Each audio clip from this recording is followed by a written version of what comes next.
right after you attempted it, what were you feeling? Were you feeling scared or regretful? Right after I did it, I was pretty set in my decision at first, but about a half an hour afterwards, I really regretted it, and I knew that it was the wrong choice. And I called some friends and texted some friends just in case I wasn't gonna make it. And then I called my parents, and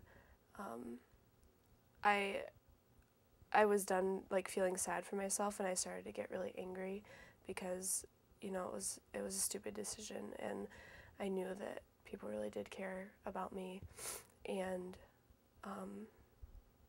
I had to be taken to the hospital, and then I just felt pitiful because there was people in the hospital that were there for real reasons, like bleeding and shot. I mean, we're in Detroit, so, and I was there for a self-inflicted stupid thing.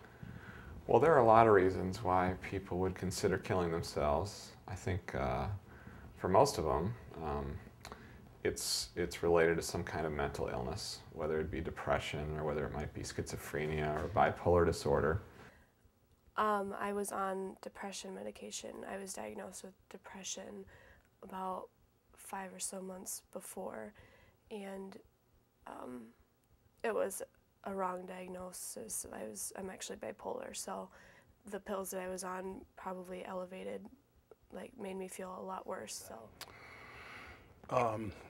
I've been a police officer for 26 years and been exposed to it that entire time. Yeah, I've been successful several times on what people say that they're going to kill themselves, so we'd respond to the run and able to talk them out. And I never had anyone actually holding a gun right to their head, but had access to the gun, the knife, or pills, and talked them out of a bathroom or wherever they might have been, bedroom. There's been some that we've had to physically have been involved with, physically tackle and stop and take a knife away from one person. Yeah, I mean, I think you see, depending upon where you look, I think you see all of those things. I mean, you see in some ways a certain kind of glorification of it where it's seen as a noble thing to do or as a tragic thing to do, but with a certain sense of understanding, like in this case of Cobain or some of the others. But in other situations, I mean, it's still very much stigmatized, and from religious perspectives and from others as something that definitely should not be done. I think popular culture certainly plays a role in sometimes glorifying it, or in some ways with copycats perhaps too.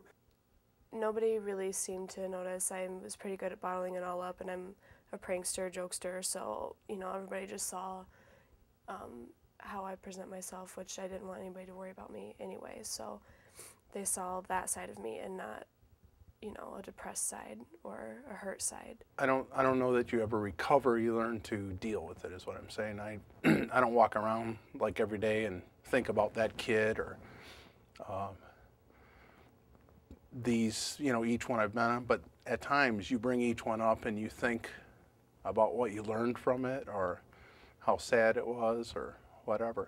And I think part of the problem we have is a lack of connection between generations in our culture. And that helps, I think, create a higher suicide rate. I think God made us in such a way that we want to live, that there's this spark of life in us. And so even people who are desperately unhappy and feel trapped and all that, and who are suicidal, there's still part of them that wants to stay alive. Yeah, I'm really thankful that I'm still alive, of course, and it's made me appreciate my life so much more, and it's made me appreciate life in general so much more. And it was definitely the wrong choice, and I know that it won't ever happen again. I'm in therapy and I'm on certain medications, and it won't happen again because my faith has been renewed, and my faith just in life itself has been renewed. I have no intentions of ever leaving this earth until it's natural.